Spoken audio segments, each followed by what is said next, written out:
Hello, people. How's everyone doing?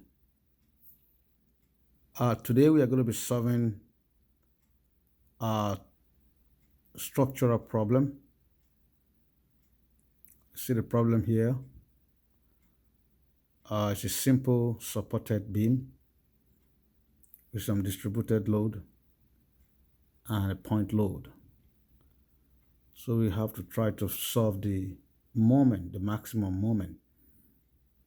So we want to see how this goes. So please follow me along as I solve the problem. So this problem says the beam shown in the figure is loaded with a uniform load of 1 kips per foot and a point load of 6 kips located 5 foot from the left end. The location of the maximum moment measured from the right end is most nearly, and we have the options there. So the first thing you want to do, you want to draw the free body diagram of the problem. So let's start the free body diagram of this problem.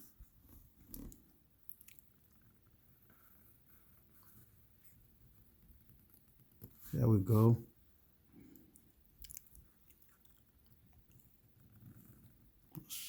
What's your left support? Make it longer a little bit. Your right support.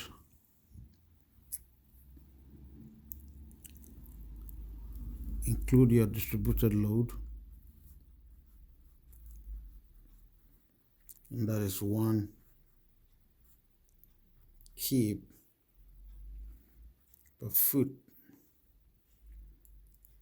And that runs throughout the entire length of the beam. The length of our beam is 20 feet. And we have a 6 kip point load located 5 foot away from the left end.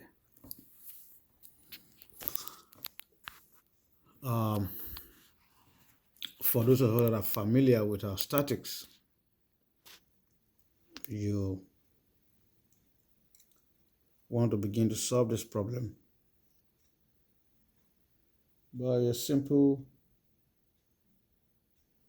equilibrium, taking moment about any of the support will allow you to solve the reaction for the other support. So in this case, we'll decide to take the moment about point A being on the left side. Now, from static, you understand that 1 kip per foot uniformly distributed load can be converted, has an equivalent of a point load. And that point load will be at the center of this beam because the 1 kip per foot is uniformly distributed throughout the entire length of the beam, which is 20 feet. So you have 1 kip foot multiplied by 20, and that gives you 20 kip. So usually you represent with a dotted line just to differentiate it from what you have here, because this is just an equivalent. So it's 20 kips. So for the purpose of solving this problem with statics, so you take a moment, let's say sum of the moment about point A is equals to 0. And you take this moment, this load, point load 6 kip, multiplied by the length from the left end, which is 5 feet. And that gives us a 30 If you want to include a unit, that will give you 30 cubic foot, right? Now, this, we have to define our orientation. I typically define my orientation as clockwise.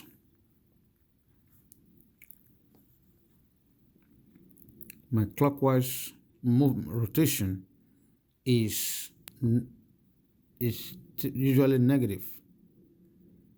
So a clockwise rotation is negative, and a counterclockwise rotation will be positive. So for this load, just keep rotating about point A with an arm of 5 foot. It's going to give us a 30 cubic foot negative because it's a clockwise rotation based on this orientation. Now we already defined our distributed load. We already have an equivalent of that distributed load, and it acts at the center of the 20 feet. So the center of this 20 feet is 10 feet from this left end. So 20 feet, the 20 cubes multiplied by 10 feet, that gives us 200 cubic feet. And that will be also negative because it's counterclockwise rotation. So that will be 200 cubic feet. Usually when you include the units, it kind of helps you put things in perspective so that when you have to arrive at your final solution, you might notice that the unit that are not required in your solution will ultimately cancel out. Okay, now, so usually when you take a moment about any point, the forces about that point do not contribute to the rotation.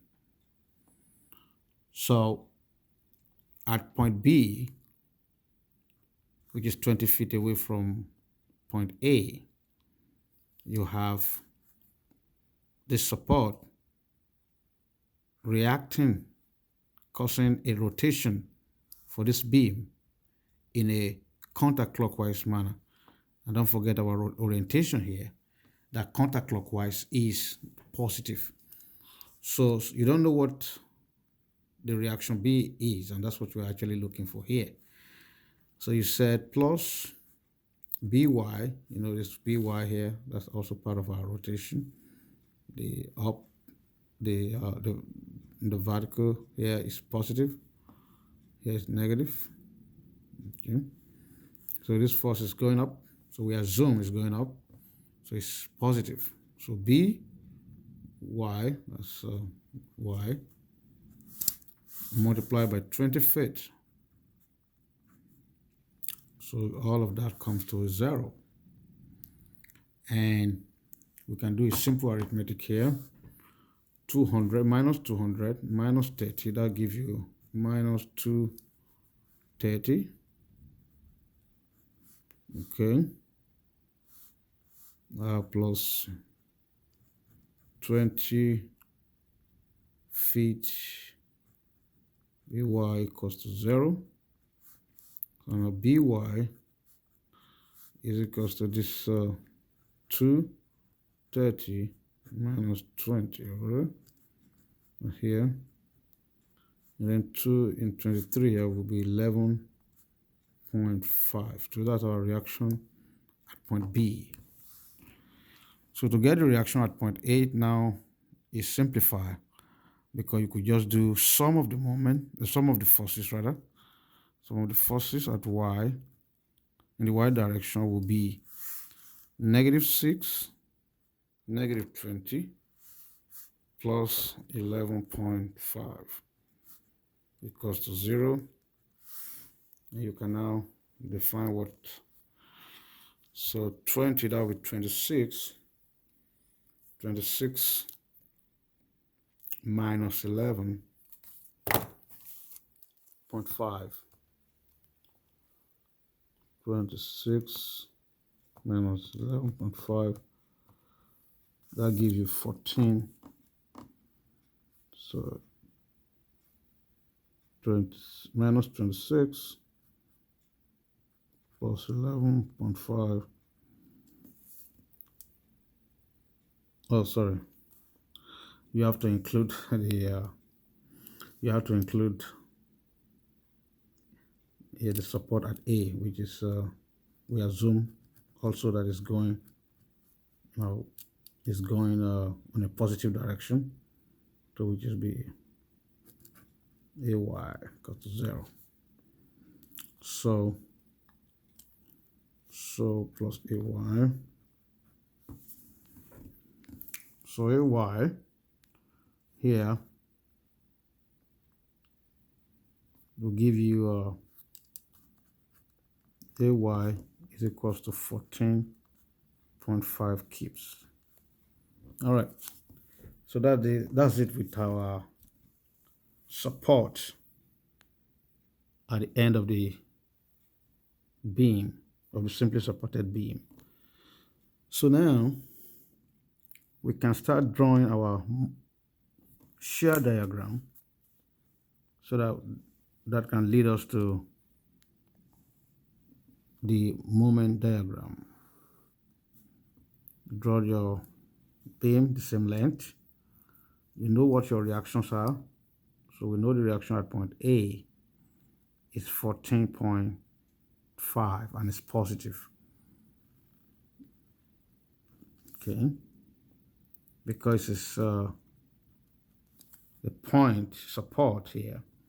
So it goes vertically upward and it's positive. And then you notice that from that point in your load, in the loading diagram, the uniformly distributed load of 1 kip per linear foot start at the beginning of the beam on the extreme left end. And so from the beginning to the 5 foot mark where the 6 kip point load is located. So you want to know what the value of that distributed load in that length of the beam is. And of course we know what it is. It is 1 multiplied by 5, which is going to be 5. So here is our 14.5. So 14.5 minus 5, that will be 9.5. And since this is it's a uniformly distributed load, you're going to have this at an angle. So it's coming, usually you project, this is not quite, it didn't quite line up. Okay. Okay. So let's assume this is our point, 5 foot length. So you come up with your diagram here. So this is 9.5. Okay, at the 5 foot mark, there's a point load of 6 feet. So that will cause a drop in the shear diagram, and that drops, bring this to that 6 foot, bring this to 3.5, correct? Okay. Now, so from that point, don't forget we already dealt with this, so you don't need that at this point. You just need to deal with the distributed load. So the distributed load from the 5 foot point from the left continue to descend. So from the original 20 we have